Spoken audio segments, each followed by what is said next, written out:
What's up, Falcons fans, and welcome to episode 10 of Talkin Birdy, an Atlanta Falcons podcast powered by sportstalkatl.com.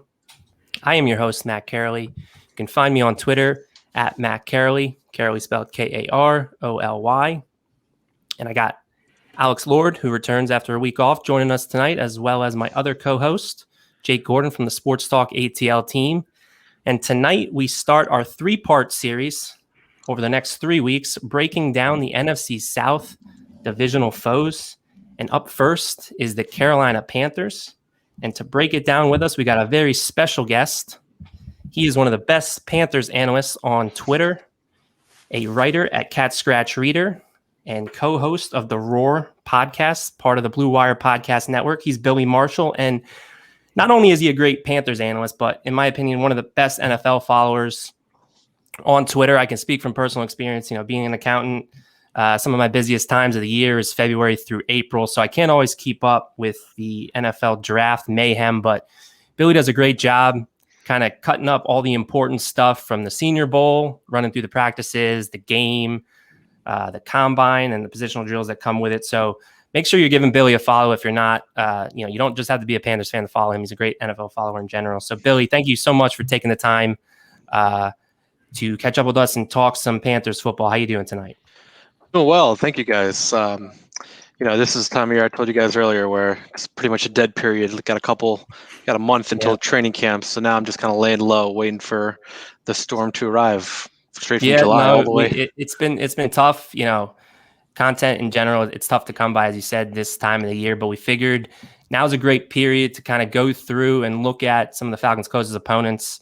The NFC South, obviously, they play each other twice a year. So figured what better way to do that than right now with you. And, it's been an interesting off season for the Panthers. Maybe not as stressful as the Falcons off season is. We broke that down on last week's episode with the Falcoholic himself, Dave Choate, but definitely interesting nonetheless. And, kind of got off to a hot start, with Joe Brady, the wonder kid, young offensive coordinator. It seemed like every NFL coach vacancy, there was interest in him. And, for a minute there, I personally thought that he was going to become the future Atlanta Falcons coach. I know Jonathan Jones from CBS, he reported that Brady was a favorite. And, I was hesitant to take the plunge on him to start, given his youth and inexperience. But, the more I dug into him, the more I read and hearing some of his, references, came away really impressed by him. And I think it's only a matter of time before he's leading an NFL franchise, as early as next year, would be my best bet. But ultimately, Carolina's going to hold on to him for another year, which I'm sure you're happy about. But then the offseason for the Panthers kind of evolved into, the quarterback position.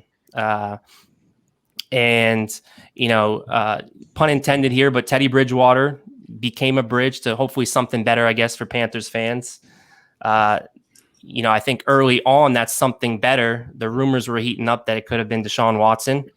But because of Deshaun's legal battles, which are currently ongoing and likely going to keep him out of 2021, the Panthers had to turn the page to Plan B. And so that's kind of where I want to start the conversation with you, Billy. Plan B ultimately became Sam Darnold, former third overall pick in the 2018 draft, who the Panthers traded for, giving up a few day 2 or day 3 picks. So I want you to turn the clock back, being that, you're such a presence on NFL Draft Twitter. What were your initial opinions of Darnold coming out of USC in 2018? And how have you had to amend those 3 years later, given 3 uninspiring seasons, albeit in a very difficult situation in New York under Adam Gase? But has your opinions of him changed? And do you think there's possibility that under Joe Brady, he can kind of revitalize his career in Carolina? So let's go back 2018. I actually had Sam Darnold as my second-rated quarterback that coming out of that class, somewhere in the 10 to 12 range. I had Lamar Jackson number 1. I feel pretty vindicated about that one. Absolutely.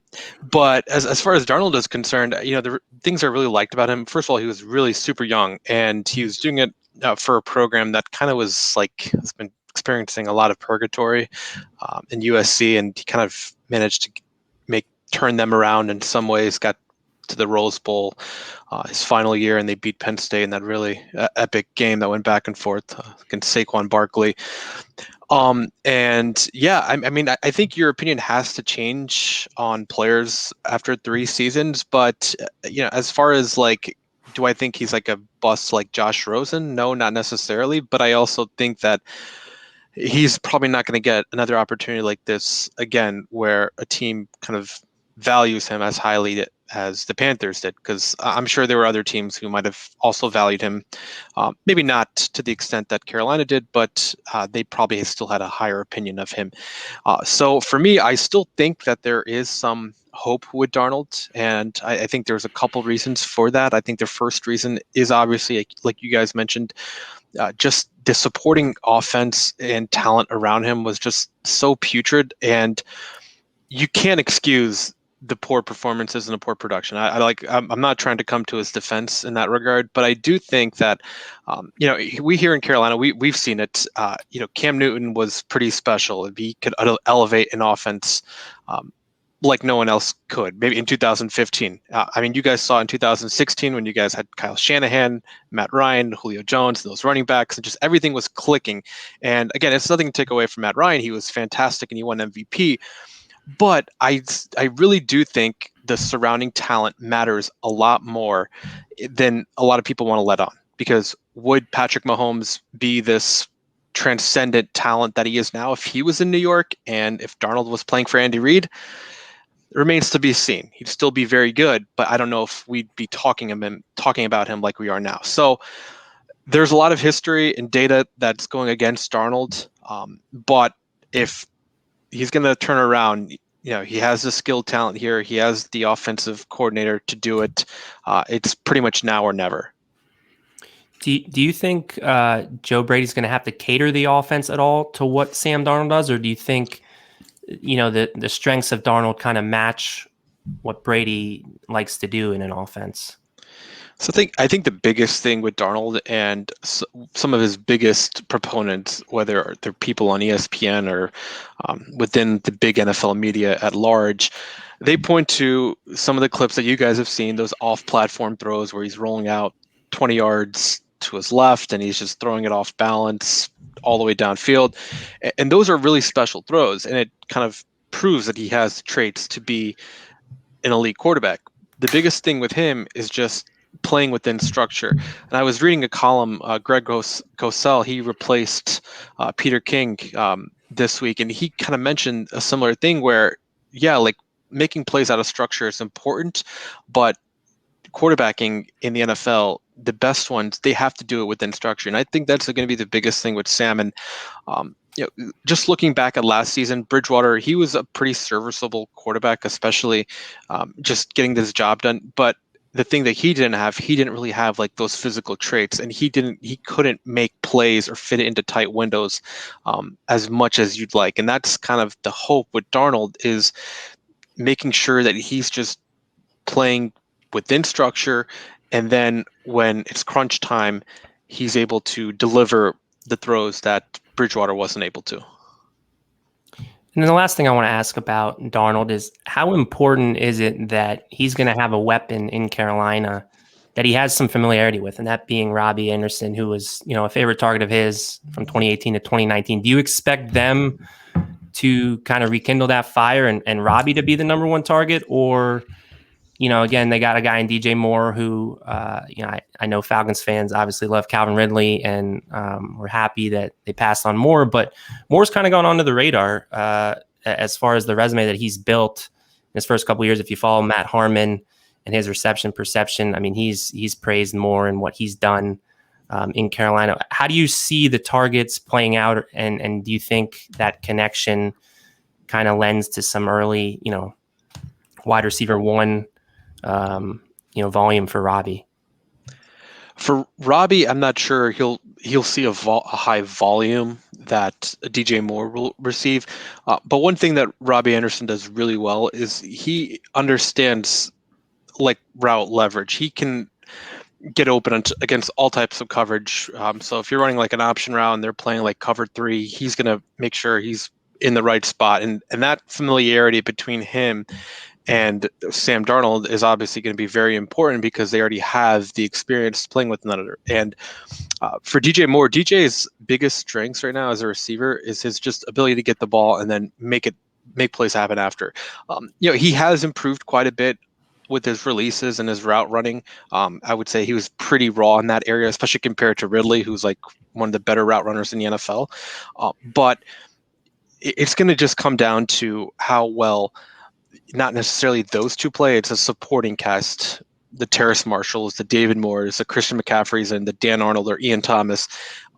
I have pretty realistic expectations for DJ Moore and Robbie Anderson. I don't expect both of them to go over 1,000 yards. If Robbie's at 750 yards and DJ is like over 1,100, then that's pretty acceptable. It's going to come down to the supporting cast of the pass catchers, like I said, McCaffrey, Marshall, Moore, Dan Arnold, Ian Thomas. So that's going to be the biggest thing. And for Darnold, he does have the ability to really drive the ball vertically. And so that's going to be really important to see if he can, connect with those other guys too. Yeah, Billy. So I wanted to go back and talk about something Matt asked you earlier. I'm going to get more specific into Joe Brady. I went to LSU. I graduated during the national championship run.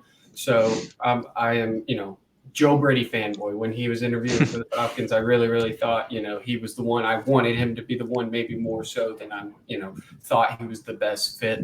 But I want to ask you, were you surprised Joe Brady wasn't offered a head coaching gig this offseason? Why or why not? And then, when, if at all, I assume he will, would you expect Joe Brady to make the leap to becoming a head coach? So I'll give you the whys and the whys why I was surprised he didn't get it and why I wasn't surprised. Number one, I was pretty shocked he didn't get the Atlanta job. He has a connection with Terry Fontenot working in New Orleans for all those years, so I figured that would be pretty seamless. But it's the NFL; nothing's ever, you can never take anything for certain. But yeah, I mean, you just look at what he did. The Panthers offense under Norv Turner and Scott Turner, it was a pretty solid group. And again, a lot of that had to do with the quarterback and the running back, Newton and McCaffrey. And then when Cam Newton's arm just completely went out, then the offense just completely went to a dumpster fire. So Brady coming in, he really solidified things and he really gave them an identity. He was pretty balanced offensively and he did pretty much everything without Christian McCaffrey. McCaffrey didn't play for 13 games, I think. And so he's dealing with Bridgewater, and we know the limitations that Bridgewater presents. And then he's dealing with a cadre of replacement level NFL backs. I'm sure you guys are really happy with Mike Davis, and I was really happy that he got paid, and he's going to be very good for you guys. Don't get me wrong, but I mean, there's a reason Davis is he's been a journeyman throughout his career. He's very solid between the lines. He's very good at breaking tackles and getting to the second level, but he's not the explosive player McCaffrey is. So for Brady, for him to be able to cultivate a pretty it was a league average offense, and I think that's a very big improvement given where Carolina was in 2019. But and the reason why I wasn't necessarily surprised is because he still has a lot of growth to do, and I think there was just too many issues not organizationally, I should say, from an organization standpoint when it came to the players on the field. And what by that I mean, there were just a lot of timeouts before the snap, players not lining up correctly. They had to I think it was against Kansas City where they burned 2 or 3 timeouts in the first quarter alone. And then there were situations in 2-minute drills that they just did not really have. They didn't really pick up on those things, and he was just making some questionable play call choices. And I think that him being young and he's going into his second year, he's going to learn from it. He's already shown he can adapt to the NFL. I expect him to get better at in this regard with the 2-minute drill and just making sure that the organization around their personnel is out there before the play clock winds down. So I expect improvement there. And if he can continue to improve just as a play caller and the offense reaches an above average level, then yeah, I expect him to, get another, be another hot name for the head coaching circuit next time around. And I don't know if you guys heard those comments by Teddy Bridgewater. He said they didn't practice 2-minute drills and all this stuff. I don't know how accurate those are. I just can't imagine an NFL team not doing that. And the fact that it was only Bridgewater who said that kind of makes me believe that, yeah, maybe they didn't practice as much as other NFL teams did. But I have a very good suspicion that they did practice 2-minute drills. They just weren't good at it. And yeah, there's someone just looking for a scapegoat. It could be a case of sour grapes too, I imagine. With you know how it is. I don't want to. Yeah, no, I get it. Yeah, I saw a lot of criticism, and that's what I was kind of leading into. I saw a lot of criticism for the naive calls and critical moments, like down the stretch of games or in the red zone. And I was just seeing, if you thought that was the reason why he didn't get a job or did, maybe lose out to somebody like Arthur Smith, who, did a little bit better in the execution part, particularly in the red zone. I think it's really tough to judge coaches on game and calling games in particular. I mean, I saw so many tweets slandering Arthur Smith after the Ravens playoff game against the Titans. It's weird. I saw the same thing a couple years ago when Kevin Stefanski and the Vikings just got completely slaughtered by the 49ers. It's like people they have this perception of what an offensive coach should be doing and how that translates to becoming an NFL coach, but none of us have any clue. A lot of it is the intangibles about leadership and just making sure the organization is heading towards the right path. And that's so tough for us on the outside to really quantify. Sure, it definitely helps that Arthur Smith and Kevin Stefanski and Joe Brady, they have great offenses, but there's a lot more to it than just how they perform in a specific game, especially in the playoffs. Yeah, I mean, so being a head coach on that LSU topic, I just want to ask something real quick. What do you think Brady will use differently and similarly Terrace Marshall in his offense? Do you think he had something to do with drafting him? He wasn't, a highly sought after player, but in the wide receiver ranks, I mean, it was just a deep class. So he kind of fell through the cracks. Yeah, I certainly think the connection helps, and that's probably why they did take him up. But I don't know if you guys saw, there was a documentary that the team released, it's about 30 or 40 minutes. And I think the Falcons released a similar one where they're in the draft room. They're going over a lot of their key decisions and what they're going to do and who they're going to draft in these situations. So the Marshall pick, I wanted him at 39, to be frank with you, but Carolina, they were in asset collection mode. They wanted to pick up as many day 2 picks as possible because they just need more young talent. So they traded back multiple times, and they were kind of lucky that Marshall had the injury issues that came up, and he was able to just kind of fall right into them because, like I said, I thought he was a late first round talent, early second. Certainly, I'm a huge fan of his. I think he brings another dimension to this offense that they didn't have. And they lost Curtis Samuel in free agency, so they definitely needed a wide receiver. So I'm happy they went in that direction.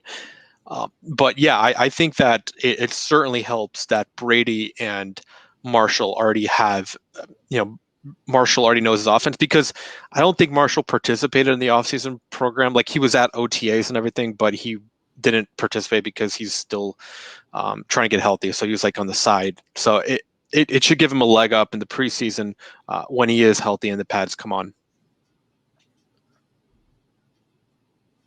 Yeah, I was shocked he fell that far. Again, obviously it was such a deep class that kind of thing happens a lot when the position's so strong, and I just have a tie to him. So I was just curious to see, because it seemed like, it was one of those things where it fell into the Panthers' lap, and Joe Brady was in the draft room being like, all right, guys, he's right here, Well, yeah, I don't think Brady was in the room, but because they only had 10 people because they had one of those vaccinated rooms. But yeah, no, I have a very good suspicion that they were pretty high on him from the coaching staff to the personnel. A lot of draft analysts, they were saying that he could be like the Justin Jefferson of this class, where receiver that went later than some of the other guys, but could have, a day 1 impact. So Again, we'll see. I thought, Panthers did a great job getting value at every point in the draft. I know Jake kind of wants to hit on some of those here right now.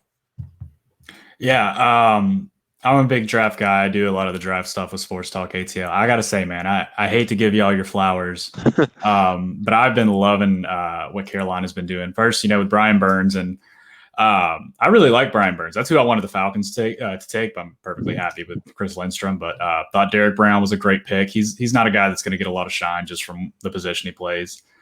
Jeremy Chin was terrific. And then now you got J.C. Horn. Just keep, building and building on the defense. I know J.C. Horn's your guy now, obviously, but was there anybody at 8 that you really liked for Carolina that obviously they didn't go with? Well, not necessarily. I think that when they traded for Darnold, Fields or just a quarterback in general was off the table. Like, I get people were trying to make it seem like a quarterback was still a possibility. In my head, if you're giving up 3 draft picks, including a second rounder, you're not drafting a quarterback at number 8. So, yeah, I would have.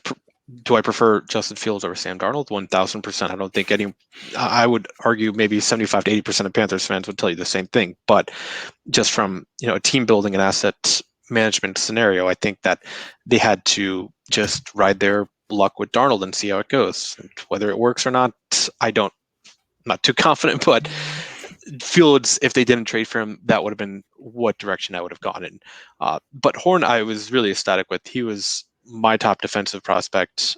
And I mean, this guy, he matched up against the best receivers. He played against the 2, Alabama 3 times. So all those receivers, he faced your guy, Kyle Pitts, which was a really great matchup. He faced the LSU receivers too. So, I mean, I was pretty ecstatic that they were able to land him. And I think that this defense now, which was certainly like they were seriously devoid of talent in the secondary. I think that they've done a pretty decent job with not only drafting Horn, but they also signed AJ Boye, who I think is a pretty solid veteran. He's nothing spectacular. So I think that the secondary has been one of the areas that they've improved quite a bit in this offseason. Yeah, I got to say, I loved a lot of this 2021 draft class. We were all texting about it during the draft, and I was like, man, the Panthers, like they're kind of making me mad here because you guys got Brady Christensen, who I absolutely love, tested off the charts, great athlete. Love Tommy Tremble. Davion Nixon was one of my favorite picks. I think he was a steal at that point. I understand that, there may be some sort of underlying issues, but I thought the value at the point that you guys got him, I think it was the 4th or the 5th. I thought that was awesome. He's a late first, second round talent, in my opinion. So who would you say that? Sorry, go ahead. No, I was just going to say, if it makes you guys feel any better, there's been plenty of reporting that suggests that Carolina took Terrace Marshall because they knew New Orleans would take him a spot after. That's something I can get behind. Yeah. But just to follow up on that, which one of these draft picks was your favorite? Oh, man, it's pretty tough, but it's just pretty early too.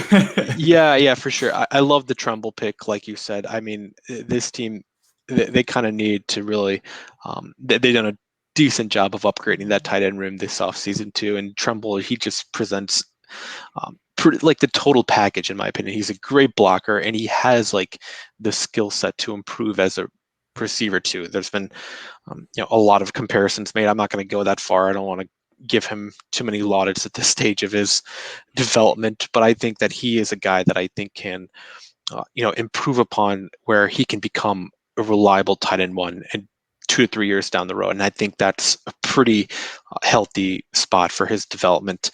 And then, Davion Nixon was my favorite pick on day 3, especially I just thought he was like, he reminds me of just like that really like quick 3 technique that this team really hasn't had since K'Wan Short's been, he's been dealing with injuries. He hasn't been healthy for like the past 3 or 4 years. They released him. He might come back. It's not a deal in training before training camp, but Nixon is a guy that really kind of gives them options on the interior of the defensive line. Yeah, I know with Tremble, you definitely wanted to throw out George Kittle's name, didn't you? As far as that's what I was thinking as well. Yeah. Well, a player that didn't produce a lot in college, but I think can be a much better pro. Am I wrong in saying that, Billy? Well, Daniel Jeremiah made that comparison. That's not something I said. I just want to throw it out there. I was one. I remember tweeting it as soon as they picked him. That wow, Daniel Jeremiah just made a Tommy Tremble to George Kittle comparison. Yeah. No, I love Tremble. I'm not going that far though. Yeah, you got to be careful with that. And of course, I've been comparing Kyle Pitts to Antonio Gates, so I guess we can just be in that boat together. That might be. You might be too harsh there. You could become much better. Yeah, selling him short a little bit, I think. All right, and my last one too. Do you have any undrafted free agents that you have your eyes on to make the roster and make an impact in 2021? Yeah, definitely. I was really pleased that this guy they targeted early in undrafted free agency. David Moore, the guard from Grambling, he really stood out to me at the Senior Bowl. He was holding his own against some really good interior and edge rushers too. There was a couple reps that he went up against. What's the guy's name from? He's on Buffalo now. Basham, the Wake Forest guy. He was just stoning him. And this is a guy who went. He's playing for. He drafted second round, and I was just surprised. First of all, I mean, I shouldn't be surprised he didn't play last year in 2020. So he kind of went under the radar. Still played at a small school. I actually think he's going to be. He has a better shot of going ahead of Deontay Brown, who they drafted in the 6th round on the depth chart. I think he has a very intriguing skill set. He has the body strength, and he has the lower body ability to really sit down and anchor. So I'm pretty pleased that they were able to target and get him in undrafted free agency. Yeah, it's funny you bring up Deontay Brown too, because I vividly remember at the Senior Bowl, I think Moore was voted best offensive lineman, and Deontay Brown kind of got whipped all week. And so I'm with you on that. I love David Moore. I had a 3rd round grade on him. I thought he was a pretty good player. Yeah, and I mean Deontay Brown. I mean, there's a reason he was drafted in the 6th round, and he has some pretty well-known weight issues, and he's not going to be at Alabama where he's pretty much going to be babysat all day with meals and making sure that the weight is acceptable. He has to sort of prove that he really wants to play in the NFL and kind of make sure that the weight is at an acceptable level. Because I was reading reports that he was nearly in the 400s, which is, I mean, crazy. Yeah. Surprised Gruden didn't get him before you guys could. I know, right? Yeah, I'm glad we're talking about the O-line, because for me that's the area I think I'd be most concerned about outside of Darnold and what he does at quarterback. Do you see it any differently, Billy, or what areas concern you outside of quarterback for the Panthers? Yeah, so I would say right now that the offensive line, I would say left tackle and left guard are the left side are the two, is the one area where I would be concerned with. I think center Paradis, while he can be a little inconsistent, he's a relatively league average center, and I don't really go into each game worrying about him. Yeah, he's going to give up some sacks and whatever to some really good interior rushers like your Ndamukong Suh, your Grady Jarrett's, and whoever else. But for the most part, I'm pretty comfortable with him. John Miller, for what he did last year, he was, again, pretty solid. I don't have to worry about him. He's a right guard. And Moton, he's essentially a franchise right tackle. He's under a franchise tag. Looking at the deal Ramczyk got today, it wouldn't surprise me if Carolina gave a similar deal to Moton before the July 15th deadline. Now, for the left side, I have no idea what they're doing at left tackle. Cam Irving and Pat Elflein, who's Elflein's going to play left guard. Those were two guys they signed early in free agency. I never understood that. I was not a fan of either player, especially Irving. I kind of understand just because he has the high draft status, and he's played in some decent offenses, but still the guy barely played last year for Dallas, and they gave him a pretty moderate deal, which was shocking. And Elflein, he was terrible in Minnesota. I have no idea why they went out and signed him. But hey, maybe they see something in him that I don't. So I would certainly agree with you. Left tackle and left guard are going to be huge question marks. They see Christensen as a guard or tackle. So if there's a place for him to play on the offensive line, I would say it's one of the guard spots. But given the deal they gave Elflein, I don't think it'll be left guard. So there's a chance that Christensen might play right guard. As you guys know, Christensen doesn't really have the biggest arm length in the world, so it might be a little difficult for him to play left tackle, especially when you have, Cameron Jordan or JPP trying to bull rush you. Those guys have some pretty long arms, so it's not going to be easy for him. But at this stage, it's an open competition, and going into training camp, that's never a good thing at the left tackle spot. Yeah, I mean, you kind of took all the follow-up questions right out of my mouth. As far as Christensen, I mean, I would have thought maybe he gets involved at left tackle. I was with Jake and Alex, big fan of him. Thought the testing, that type of, testing was elite, on the RAS schedule. So, with Cam Irving, is he just a placeholder for Christensen? Obviously, Greg Little was a mistake draft pick from several years ago. And I'm not sure where guys like Dennis Daly, does Moore get involved? Maybe he pushes left guard. But certainly they built up the depth, and, competition's never a bad thing, and, it'll get all sorted out. But as far as the starters going in, yeah, I mean, it is troublesome that, outside of Moten and, Paradis, who, did provide some quality play several years ago. He's more, like you mentioned, kind of league average center at this point of his career. But any other spots, maybe on the defensive side of the ball? I know you talked about cornerback depth chart or secondary in general being improved. What do you make of the defensive line? Obviously, K'Wan Short, they moved on from him after a couple injury-riddled years. Any problem spots on the defense that concern you? Yeah, I think the defensive line in general, from both edge rushing spots, should be pretty good. Brian Burns is obviously getting to a level where he's going to be recognized as one of the elite edge rushers in the game. They gave a pretty good deal to Hassan Reddick, who's probably going to play the other spot. And then behind him, they got Yetur Gross-Matos and Marquise Haynes, two young guys. Gross-Matos, I think he'll continue to develop and potentially be the long-term bookend on those two edge spots. So I'm pretty comfortable with what they have at the pass rusher or at the edge rusher position. Interior defensive line, again, this is an area that I really felt they had to address this offseason, and I thought they did a pretty good job of it. You have the high draft pick in Derek Brown, but they also went out.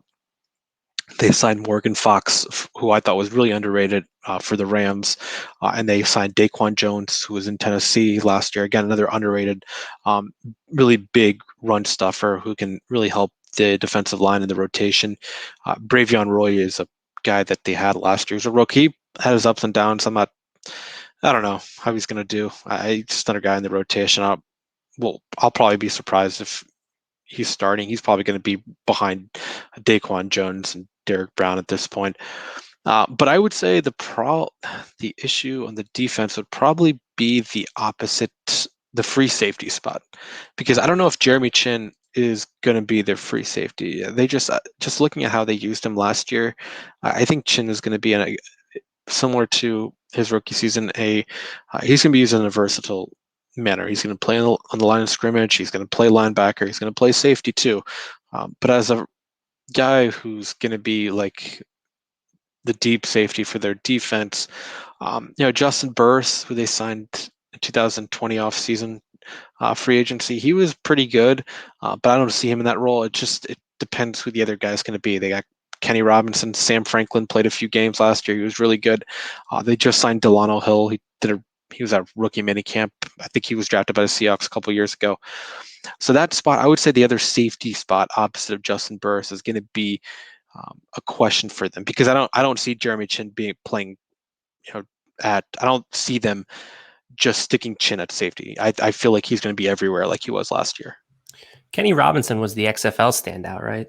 Yes. Yep. The guy. Yep. Kind of a rangier player a little bit, right? Yeah. I really loved his XFL tape. I know a few people have posted cut-ups of him. I don't know. I mean, it's always tough to know with the transition, but yeah, I really liked him coming out. Did they use him in that manner a little bit in 2020? As a single hire? Well, he kind of primarily was the special teams guy that they played. Yeah, he really didn't play much on defense. All right, so I wanted to transition back over to something you hit on a little bit, just because it is pretty much the talk of Carolina at this point, is Moton, and you alluded to it earlier. Basically, for our listeners, he signed a franchise tag.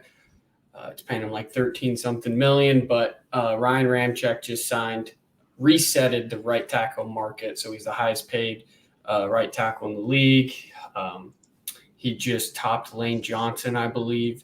But basically, the deadline is July 15th for the Panthers and Moton to get a deal together, or he's going to play this year on the franchise tag. So with all that said, and given the history the Panthers have of kind of letting their, high-level players walk, like Andrew Norwell or James Bradbury, how possible is it that he plays on the franchise tag this year and then hits free agency in 2022?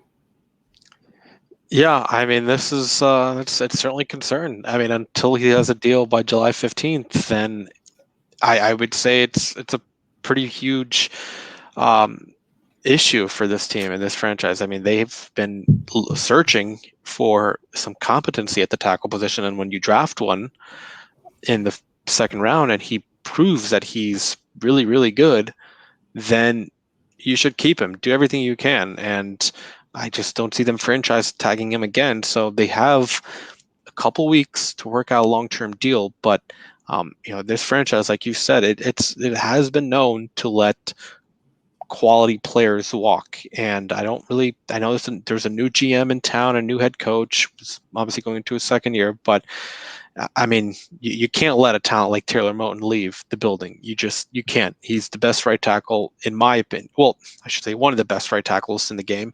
And looking at that Ramczyk deal, I think that's a pretty fair deal for him. I really have no issues with them, maybe even giving him more, because you really need a solid bookend in the NFL. We just look at the Super Bowl and what happened with, Mahomes running for his life literally 1 second after the snap. So, I mean, this is something Carolina has to get done, and until if they don't get it done by July 15th, it's a pretty big red flag for the organization.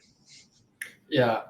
So just to kind of play devil's advocate, and maybe Carolina doesn't see a future with him, and given the state, basically of Carolina's offensive line with question marks surrounding the left tackle that you were talking about earlier, could he make the switch?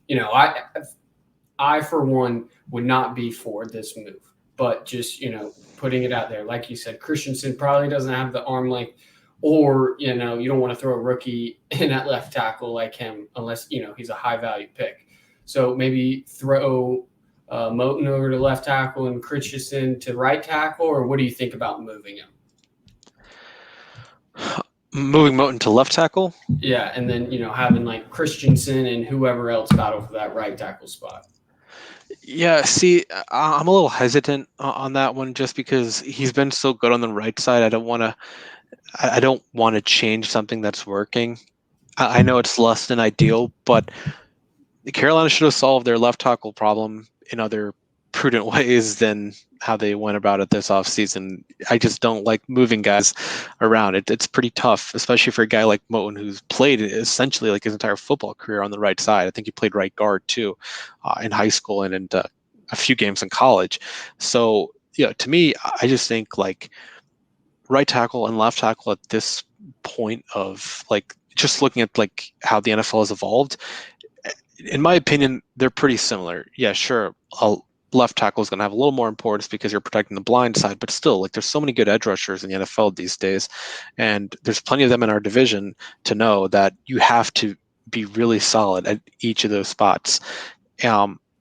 I think there was some reports that Moton was like filling in at left tackle during like a mini camp. I saw that, and that's what sparked the question. Yeah, I think that's what happened, but I think it got clarified by Rule just saying that he needed someone there because one of the guys was hurt or something.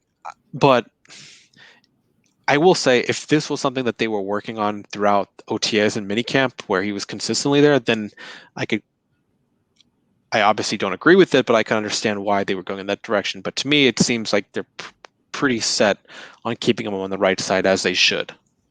Yeah, and going off that, and what kind of timeline do you give the team where they give, the Saints, I'm not saying they're in win now mode, but they're trying to keep together that, valuable draft from way back when, and Ramczyk's a part of it. How far along do you think the Panthers are to be giving out such a lucrative deal like this, making somebody the highest paid player at their position.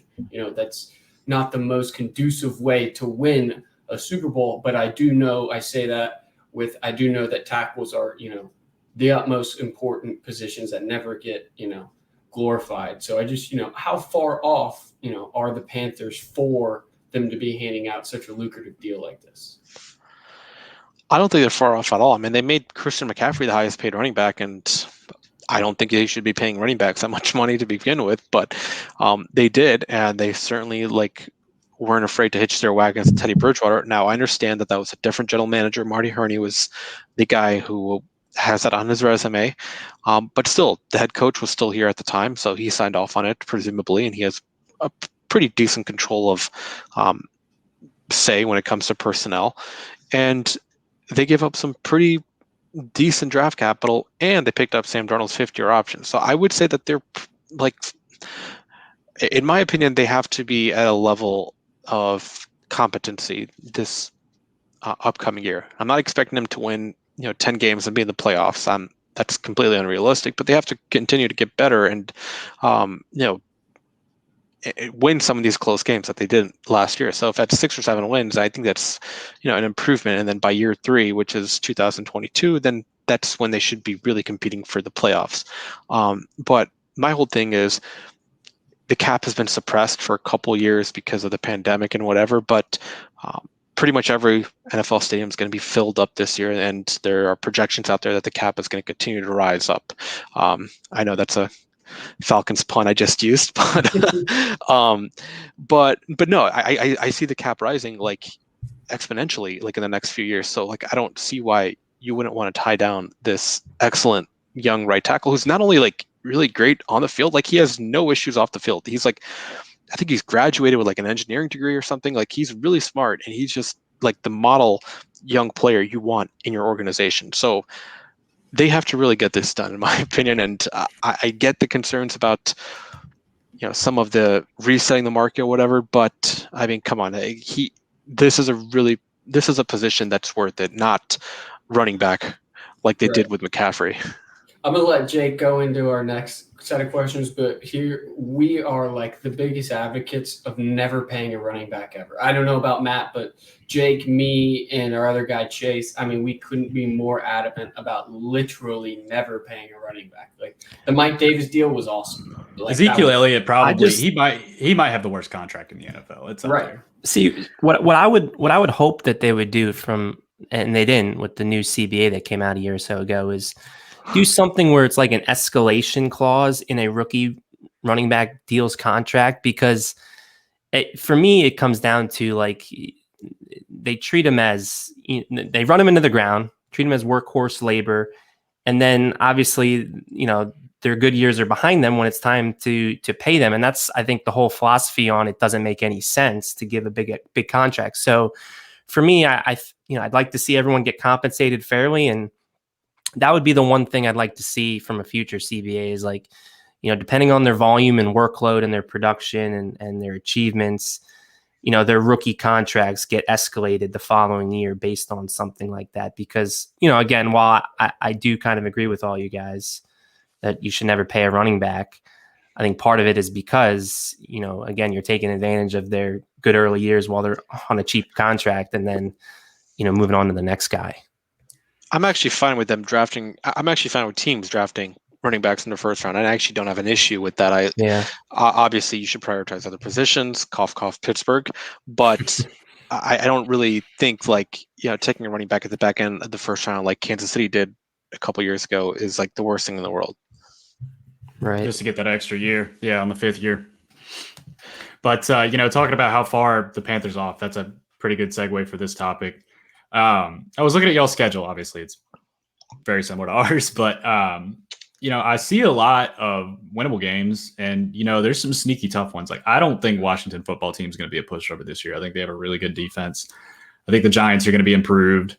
The Vikings, they're a toss-up week to week. And then you look at a team like the Cardinals, which I don't think Cliff Kingsbury is a good coach, but they still have Kyler Murray. The Patriots going to see Cam Newton again. I think that's going to be his first time back in New England. But basically where I'm going with this is, at what point on this schedule do you think, I guess would be your bar that you're trying to meet? I know you got the Saints week 2, but a team that, if Carolina does come out on top with, you're kind of like, hey, this is going in the right direction. Yeah, I would honestly say that Saints game, because their first opponent, the Jets, I don't expect them to be good, but if they lose to the Jets, then well, yeah, not good. Especially because the game is at home too. But the Saints, again, home game early in September. This is a game that really is a true measuring stick, because they don't have Drew Brees. How is Jameis or Taysom or whoever's playing quarterback for them going to look in that offense? Don't get me wrong, that's still a very talented football team. Just taking quarterback aside, they got really talented coaches. I'm not going to underestimate them. I expect Carolina to probably lose that game, because the Saints are just, like I said, really talented and really well coached. So the next game I would probably look to is Philadelphia. I have no idea what to expect from them. I mean, they're going with Jalen Hurts, but again, I have no direction. I have no idea what they're doing. They're still holding on to Zach Ertz. They went out and signed Ryan Kerrigan, which I thought was weird, which kind of doesn't really show that they're a rebuilding team, because Kerrigan's getting up there in age, and I figured he might want to go for a team that wants to win. So I don't know what their timeline is like. So yeah, I mean, I expect them they're going to lose to Dallas, most likely. Dallas is going to be a talented team, and yeah, I think those first 4 weeks will give us a really good idea of where they're at. They should be no worse than 2-2, but if they're 1-3 or worse, then yeah, I think alarm bells have to be ringing. Yeah, of course, we don't know what's going to happen with Deshaun Watson, but if the Texans don't have Deshaun Watson, that might be an 0-17 team. They're not very good. But, you talk about the Eagles, and of course the Falcons play the Eagles week 1, and you look at, Philly with Jalen Hurts, and it's almost like nobody in that building wants him. The only guy that wanted him was Doug Peterson, and he's not there anymore. So it's a team that I think the Panthers and the Falcons should both beat with ease. But I agree. I think they're a good bar, because if the Falcons go out and look terrible against them week 1, I'm going to be a little chapped. Hey, it could be week 1 shenanigans. Anything happens in week 1 sometimes. Sure. We'll beat Indianapolis, and Jacksonville gets the first pick, and Indianapolis makes the playoffs. So right, exactly. Even 2001, Carolina, they won week 1, and they lost their other 15 games, and they ended up getting the number 2 pick that year. So before we get you out of here, Billy, given record predictions, it's always a fool's errand, especially this time of the year. But I mean, what are your expectations for the Panthers in 2021? I know you talked about, thinking they're not too far off, but what do you think is a relative level of success for them record-wise in 2021? Yeah, it's really tough. Record-wise, I'm fine with them winning 5 to 6 games, but as long as they show gradual improvement in certain areas, because last year the 5 wins was kind of harsh on them because they lost a lot of close games. It was similar to Atlanta, where they had a pretty good point differential for a 4-win team.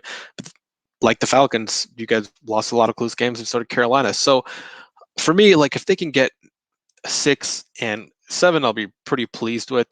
But it has to be at a level where they're competitive. You don't want to be a 7-win team winning, close games against the Texans and the Jets, and some of these bad teams that are on your schedule. You have to really make sure you're laying it down on them. You have to make sure that you have a pretty solid point differential for a 7-win team. So if they're at 7 wins, I'm pretty happy with that, because they shouldn't. I just don't think they're at the point where they should be competing for the playoffs. If they do, great. I'm obviously not going to complain about that. I just don't really think that they are at that in their rebuild life cycle at this point. And just one follow up on that. If they do end up being 7-10, given the new 17 games schedule, is that will that keep them from potentially, I don't know, if they go 7-10, you're saying at the end of the season that Sam Darnold can be the guy that we continue to build this thing around. Does that prevent them at all, you think, from, because it would appear, based on their last few draft classes, that they're not far off, that, maybe they're a quarterback away, the right quarterback away. But maybe that's why they did the asset accumulation. Do they have enough, I guess, future assets, maybe is the question, to move up from a scenario where they're picking in the middle of the first round next year and swing for the fences. Like the 49ers did with Trey Lance. Something like that, yeah. Yeah, I think that I think it's certainly a possibility, whether it's for a rookie quarterback or there's a couple of veterans, including one in Green Bay, that's not really happy right now. I don't expect him to do that, but hey, never say never. But yeah, I think that if Darnold looks like the Darnold that we've seen for the past 3 years, it's over. Like, there's just no coming back from that. But if he does show improvement and his production looks pretty, good, especially like it's obviously going to be an improvement on what it's been, and he also shows on film that he's been, improving as well, then I see no reason why he shouldn't maybe get another season. But it comes down to the quarterback, and so at the end of the day, if he's performing like a guy if he's performing like the Tannehill that we saw like in Miami, where he keeps you like at a purgatory level, then yeah, you have to move on. And if he's obviously performing worse than that, which is how he played his first 3 years in New York, then I think all bets are off, and they're probably going to be searching for a QB again in 2022. So I don't agree with their approach, but hey, that's kind of, they've made their bed with how they're going about it. Yep. Well, I actually do have one more question, Billy. So typically you see with opposing fan bases, if they fire their coach, they're pretty upset about it. Like, they're getting a breath of fresh air. Maybe this guy is going to be, the next Sean McVay, the next big thing. Were you a little happy to see Dan Quinn go, given the trouble that he gave you guys all the time? Sort of. I don't know. It's weird. I never really. I thought Dan Quinn was always like an okay like coach, because I remember like the first year we beat you guys, like I think it was like the 2015 season. Yeah, you guys started out like 6-0 or something crazy, but I was just like, they don't look that good. And then you guys had that crazy game against the Texans where you're up like 49-0, and then they came back with all these points. Like, and I was just like, I don't know, man. This team, they just seem really weird to me. And then we beat you guys like 38-0 in Carolina, and I'm just like, all right, I don't think this team under Quinn is going to be great. And then 2016 happens, and then all the preceding events of the playoffs the following year. Which, welcome to our lives the last 5 years. Just a roller coaster ride, just like you described. It's weird. I never thought Dan Quinn was a bad coach, but I never thought he would ever like. It's similar to Mike Smith. I never really like thought of him like as like in the Sean Payton tier of like guys that I'm actually like afraid of, because I know they'll scheme the shit out of you when it comes to it. And I don't know, like I think he'll be a good defensive coordinator for the Cowboys, but I was never like fearful of him, essentially, if that makes sense. He was well liked, and that kept him around for a long time. So see, and you brought up the scheming thing too, and I think that was his biggest downfall, and that's why I don't have high hopes for him in Dallas. I know a lot of us will have questions if that defense, if he gets them playing up to a high level, but I just think he benefited from Hall of Fame caliber talent in Seattle. Richard Sherman. I think he should have took the Auburn job. I think he'd be a great college coach. Yeah, I do too. Like that. Yeah. I think that's where it's his best fit, because he's a culture guy. He's building up men. I have one more question too. Who was in charge of like the defensive renaissance? Was it Raheem Morris or Jeff Ulbrich? I think so.